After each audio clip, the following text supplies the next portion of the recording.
Bilmirəm, Cenevre konferansının sonra Şveysariyada keçirilən konferansdan sonra BMT-də o dediyim Rafael nüvə təhqiqatlar mərkəzinin rəhbərinin qərarıyla, yekdilliklə Rusiyanı oradan, Rusiya alimlərini bütün oradan siliblər. Rusiya-Ukrayna müharibəsinə görə. Buradan da görünür ki, gələcəkdə Alina xanımın qabağa getməsində heç bir perspektiva olmayacaq. Alina'nın şəxsi işi Türkiyəyə daxil olur. İstanbul Texniki Universitetinin nüvə təhqiqatlar mərkəzinin rəhbərinə daxil olur və onu dəvət edirlər. Atası gedir ora. Atasına deyirlər ki, uşağa hər cür şərait yaradırıq. Gəlsin bizə nə istəyir, hər şərait gəlsin burada. Bizdə istənilən şərait yaradırıq, burada həm işləsin, həm qabağa geçsin, belə. Alina oxuduğu magistratura müddətində Alinaya xəbər verirlər ki, bəs həmən universitetdə oxuduğu bakalavr, fizik, dedim məktəbinə, nüvə təhqiqatlar mərkəzi, yox, fizik, nüvə təhqiqatlar universitetində türklər gəlib dolub.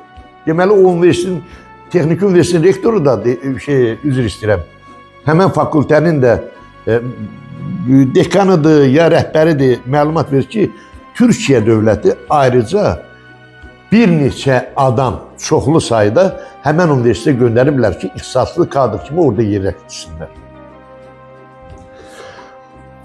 Alina'nın atası razı olmur, mənim qızım Azərbaycanlıdır, qızınla bir yerdə yəqin ki, razılığa gəlib, mən öz dövlətimə xidmət eləmək istəyirəm, deyir.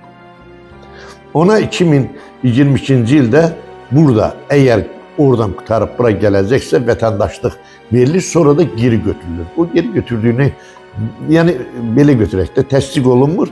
Bu təsdiq olunmamanın səbəbi bilirsiniz, Azərbaycanda problem nədir? İndi bax, ortalığa çıxıb 5-ci kolon var, kim nədir, nə deyil. Elə bir indi hal-hazırda Azərbaycan övladlarının qabağa getməsini istəmirlər. Niyə bilmirəm? Azərbaycan idmançılarının qabağa getməsini istəmirlər. Azərbaycan idmançıları burada qabağa gedəndə özləri bezdirib, məcbur edirlər ki, buradan qaçsınlar, geçsinlər, Almaniyada trener işləsin, idmançı. Və yaxud da futbolçu, o gün biri çıxıb, Ülvi Babayev, Azərbaycan dövlətindən gedib deyib, yox, mən Dinamanın futbolçusuyum, orada qalmalıyam, orada lap yaxşı. Git oyna. Niyə yalvarırsınız? Axı, vaxtında siz onları qəbul eləməmişsiniz. İndi aşağıdan, arxadan niyə belə gedirsiniz da? O adama yalvarın ki, o adam özü öz dövlətini istəyir, öz xalqını istəyir, öz millətini istəyir, öz millətində xeyir vermək istəyir. O uşağı niyə başqa yerə yönəldirsiniz? Niyə öz siyasətinizə qarışdırırsınız? O uşaq sırf ürəklə nüvə, fizik, nüvə təhqiqatlar mərkəzində həm oran üzvüdür, həm də uşaq magistraturada 2-ci kursda çox savadlı övladımızın biridir. 22 yaşı var, qız uşağıdır. O Azərbaycanı istəyir bura gəlmək, o bura gələcək. Bakı Dövlət Universitetində keçirilən beynəlxalq nüvə konferansında da iştirak edəcək. O boyda Azərbaycan ailəsinin 27 nümayəndəsindən təzəqə bir ildiyə qəbul olunub. Bir ildir, 2 ildir yəqin ki, qəbul olunan Alina'nı Nazim Hüseynov qəbul edib ki, bunun gələcəyi var və onunla da ikisi bir yerdə, 2 dənə nümayəndə Rusiyadan gəlir, Azərbaycan belə deyim, komandasından da, dəstəsindən.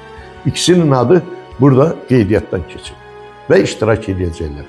Burada da daxil olan bizim hörmətli, yəqin ki, Bakı Dövlət Universitetində məndə olan məlumat verir, Sevinç xanım bu işlə məşğul olur. Biz də xahiş eləyərdik ki, Sevinç xanımdan, Sevinç xadim, anam, bacım, nə qədər bacarırsınız, onların doğrudan da o qız istəyir, Azərbaycanda qalsın, kömək eləsin. O qızın gələcəyi var, perspektivası var. Sizin əlinizdən nə gəlir? Siz də dövlət səviyyəsində məsələ qaldıraraq onun vətəndaşlıq məsələsinin həll olunmasına köməklik göstərəsiniz. İndi bu birinci tərəfi. İkinci tərəfi. Qanun tərəfində Alina'nın doğrudan da indi vətəndaşlığı qəbul olunmayıb, onu bərpa eləmək istəyir. Onun bərpası üçün də bir şey lazımdır. Azərbaycan Respublikasının Elm və Təhsil Naziri vəsadət verməlidir miqrasiya xidmətinə. Qanun budur. Miqrasiya xidmətinə vəsadət verəndən sonra bütün problemlər detallar sayılır. Onu orada miqrasiya xidmətindən bizim Rusiya Federasiyasında səfirliyimiz də var, həll edəcəklər özləri. Sadəcə əlimizdə olanı saxlamağı bacaran o uşağın gələcək perspektivası var. Biz də redaksiya olaraq öz adımızdan, əməkdaşlarımızın adından orada konferansda iştirak edən Azərbaycan nümayəndəliyinə və eləcə də aidiyyəti qurumlardan xahiş eləyərdik ki, bizim Alina balamızın beynəlxalq nüvə konferansında iştirakında köməklik eləyəsiniz. Onun Azərbaycan vətəndaşlığının verilməsinə əlinizdən gələni əsirgəməyəsiniz. Onu bizdə Elm və Təhsil Nazirliyi Emin Əmrullayevin bəri elədiyi nazirlikdə beynəlxalq məsələlər üzrə şöbə var. Burada elə bir problemdir, vəsadət verir, tutardı. Bir də deyirəm, heç kim fikirləşməsin ki, burada Azərbaycanda gəlib həmən bizim övladımızı başqa yerə yönəltməyin. Bu 5-ci kolonizu belə eləməyin, həvəsdən salmayın. Bunu mən bilmirəm, kimlər yaradır, kimlər qurur? Əgər hər birimizin balası başqa yerdə olsaydı, İstəməzdik öz dövlətində gəlib xidmət eləsin. Azərbaycan indi inkişaf eləmiş dövlətlər sırasındadır. Baxmayaraq sayımız çox azdır, 10 milyondan biraz artıq. Amma Azərbaycana baxın, dünyanın aparıcı dövlətləri olan Amerika ilə çox gözəl münasibətlərimiz var. Çinlə gözəl münasibətlərimiz var. Aparıcı dövlətlər Rusiya ilə münasibətlər yavaş-yavaş düzəlir. Avropa ilə belə. Məsələn, iqtisadi münasibətlərə gələndə tutaq ki, elə adını deyim, dünyanın 14 dövlətinə qazla təmin edilir. Pakistanla münasibətlərimiz, Türkiyə ilə münasibətlərimizdən əminəm ki, bizim nüvə fizika, nüvə təhqiqat belə götürək, beynəlxalq aləmdə bizim Azərbaycanın mövqeyi, alimlərimizin öz fikrimi deyirəm. Heç kimi yox, öz fikri. Bilirəm ki, 0 dərəcəsində dayanmışıq. 0 deyil. Var yavaş-yavaş israflı kadrlarımızı yığağın başımıza. Yəqin ki, bunu Elmi Tədqiqat İnstitutunun rəhbər işçiləri çox gözəl bilirlər. Kadrlar lazımdır. Onlardan istifadə edin. Yəqin istifadə edəcəklər. Xarici dövlətlərdən, nüvə dövlətlərində aparıb onlar əgər yaxşı belə götürək, seminarlar keçsələr, onlar iştirak eləsələr, görün, biz də bu sahədə də bütün dövlətlərdən geri qalmarıq. Niyə qabağa getməyək? Biz yeganə dövlətik ki, 44 günlük müharibədən sonra 5 il ərzində görün, Füzuli olsun, Cəbrayıl olsun, Xankəndi olsun, Xocalı olsun, Ağdam olsun, Laçın olsun, Qubadlı olsun, Zəngilan, hamısında tikinti, qayıdış planının əsasında evlər tikirik, şəhərlər salırıq, heç kimin köməyi ilə asılı olmayaraq. Deməli, o bizim sərvətlərimiz bəs eləyir ki, biz hələ onu öz gücümüzə qurub yaradırıq. Və orada da gizlətmirəm ki, bizim Orta Asiya respublikalarının rəhbərləri gəlib hər bir ocağımızda bir məktəbmi, məscidmi və yaxud da hansısa bir obyektin tikilməsində köməklidir. Çox sağ olsunlar. Biz də Turan dövlətləri ilə birlikdə mən sayıram Türkiyədə, məsələn, Qəhrəmanmaraş şəhərinin zəlzələ uçqununda elədiyi hörmətlərə görə heç valla doğrudan bütün millət hazır idi.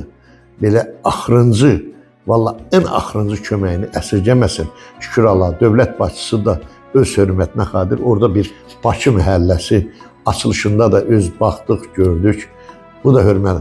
Bu gəlib keçən, bunlar detallar sayılır. Maddiyyətdir. Amma onların içində ən vacibi bugünkü gündə Cənab Prezidentdən bir də xahiş edirik ki, biraz daxildə də vətəndaşlarımızın yaşayış səviyyəsi artırsa çox gözəl olardı və əlavə olaraq bugünkü çıxışımı yekunlaşdırıram. Aidiyyəti qurumlardan ən vacibi Azərbaycan Respublikası Elm və Təhsil Nazirliyi Əmrullayevdən xahiş edirik ki, bizim gələcəkdə bura gələn Dadaşova, Alina, Emil qızının vətəndaşlıq 27-si noyabr ayının 22 Bakı Dövlət Universitetində keçirilən beynəlxalq nüvə konferansına iştirak edən həm yerimizin vətəndaşlığına köməklik göstərsin. Bunun vətəndaşlıq verməsinə kömək sizdən tələb olunan yeganə vəsadət verib miqrasiya xidmətinə verilən vəsadətdir. Bundan artıq heç bir şey, bu böyük məsələ deyil. Amma uşağın adı əminəm ki, hamının evində öz balası var. Övladlarımızı yüksək maqnatların, oliqarxların elədikləri səhvlər və yaxud da siyasətlərinə qatmayalım. Övladlarımızı qatmayalım. Sağ olun, gələn görüşlərə kimi.